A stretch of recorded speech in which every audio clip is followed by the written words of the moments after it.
Welcome back to the Corona Saquarema Pro presented by Banco Do Brasil. We call this the Super Heat as we entered the round of 32, and sure is. Look at the seeding numbers next to the name. Number 2, Jacob Willcox. Number 3, Jake Marshall. Number 10, Mateus Herdy. And number 11, Jackson Baker. And we started off with a bang with Jacob Willcox. Willcox on the replay here goes excellent. 8.77. A bang of a start of the heat. Another Australian here finds a right.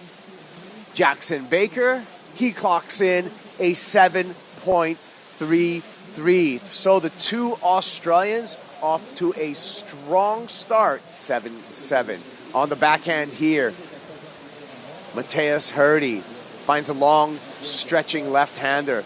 Herdy, quick snap on the backhand, times a lip glide float for the finish. We called it the Super Heat, and it is living up to the build-up. Nice start for Mateus Herdy. Guaranteed qualification. He needs to make the finals. Another look at Mateus here. Hooking on the backhand. And the nice lip glide finish. So, strong first wave for Mateus Herdy, for Jacob Willcox, and for Jackson Baker. Still awaiting the number for Mateus Herdy, Mitchell Salazar. Yeah, and he's looked good so far in his favor on this one. But Jacko, though, has looked great throughout the entire event, and the big boy from Newcastle once again dropping the hammer on that one. We're waiting for second wave for Jackson Baker. Looked pretty good on the replay. Now we're going to go Jake Marshall, the surfer from Encinitas, California, chooses a left, brings some seaside splash there with a couple of snaps on the backhand for Marshall. Well, just as we expected, Kaipo, this heat's delivering within the first 5 minutes. And that's why we're calling this the Super Heat. Replay, Jake Marshall. Well, an excellent start right there. Fully commits to throwing the tail on the second one. And then, unfortunately for him, the third wave, or the third section, didn't really stand out. On the replay. Yeah, gets the alley-oop right here, Kaipo. Not super high, but you have to take into consideration that the offshore wind is extremely strong. But the second turn right there from Mateus, as good as it gets. Look at the height. I mean, it's not huge, but that wind is just pushing you outside the entire time. So to be able to stay on top of the face of the wave, really impressive stuff. Jackson Baker, he backed up his 7.33 with a 6.6. Things are definitely heating up. Up and out for Jake Marshall, because that was just a tapered off wave. You know, you make it into the next round, in the round of 16, you only get 1,700 points. So this is a really, really important heat for Herdy, Baker, as well as Marshall. Look at these guys continue on. Jacob Willcox, our little insider, taps the lip, survives the backwash. Judges are scrambling to score all these waves. We got Mateus Herdy clocks in with an 8-point ride. Herdy goes to second. He's 2 heats away from requalifying for the CT. As this score comes in as a 4.83. Kaipo, a decent backup for Jake. A couple of setup wraps right there, and a really strong finishing turn right there. It wasn't as impactful as a lot of people might be thinking, and Jake caught a wave, the in and out real quick, the 0.5. I think that's a smart strategy to try to work on the inside. Heat leader, just one snap, not going to change the situation. Jackson Baker will momentarily stay in the lead. We're at a little bit over 20 minutes. And the backwash, really tough stuff. And Jacko right here on the opening face, on the open face, excuse me. First was to have a replay here. Jake Marshall not getting the finish. Really beautiful stretched out first turn, and just stretches out his body positioning. This happened during the break, Mitchell. Mateus Herdy, he needed to score, and he did this. Well, once again, going to the backhand where he's been prevailing so far in the first few days of competition. But when it matters, even grabs the rail on the bottom turn to keep control of his board, too. Real critical first turn, but look at how difficult the second section was.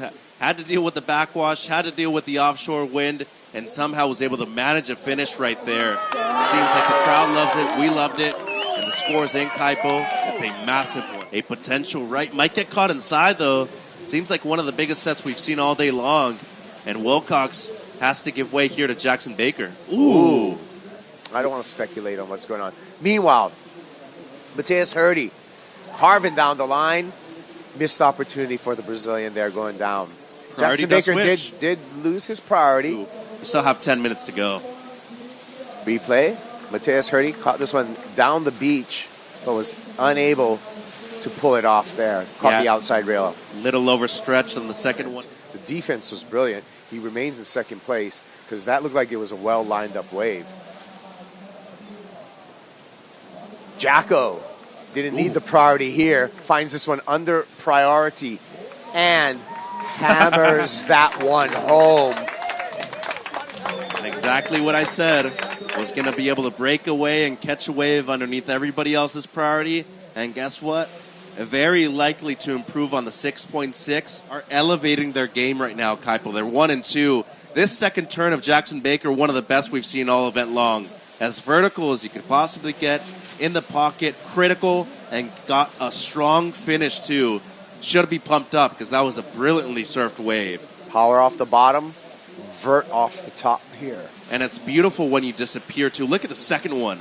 I mean, completely disappears in the whitewater there for a second or two. Sets things up for the finish right here and got a strong one at the end. Mateus Herdy, the number 10 seed, currently in the lead. Jackson Baker in a strong second place, the number 11 seed. Mateus stomps the tail, looking for a ramp, building up speed. There's nothing there. And frustrated right there with himself for not finding the section in time, but he needs to come to his senses and realize that he's in the lead by a strong margin. That's a massive heat total. So for Mateus to break 16 points for the first time in the event, that's impressive. Jackson Baker throwing the fins, coming disconnected, goes down, not going to improve upon his 2-wave total. I love the passion, and rightfully so, catching up to Jake Marshall. Leads a 7.83 on this wave. Nice rhythm on the backhand, but it was a tough wave to surf toward the tail end. And we'll see if Jake Marshall did enough. Again, needs a 7.83 to get into the second place and advancing position. Incredibly well. Looking at Jake from the get-go, slid the fins. Unfortunately for him, this wave didn't really stand up until this section right there. Went straight up in vertical, and then the wave just flattened out, unfortunately for him. Is he going to want to bump out his fellow countrymen in the way of Jackson Baker? Maybe he is, because here he goes. Oh. Throws the tail. Baker kicks out. Mateus Herdy, our heat leader, looking down the line, kicks out. That's smart. 35 seconds. Nothing in the situation is going to change right now other than the seconds ticking down on the clock. Still has 20 seconds, Kipes, and it seems like he has a shot right here. He's up. Jake Marshall, eyes up a right. Woo. Nice carve with a little bit of release. Layback hack, tapered wall is going to hinder this wave just a little bit.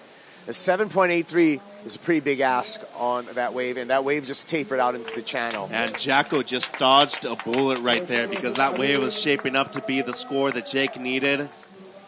And there's your numbers. Excellent from Mateus Herdy. He's into the round of 16. Jackson Baker, he's into the round of 16. Congratulations on a great season. We'll see you on the CT. Jacob Willcox and Jake Marshall will be on the sidelines watching to see if he has enough to qualify. He's not in the game yet. What an exciting heat.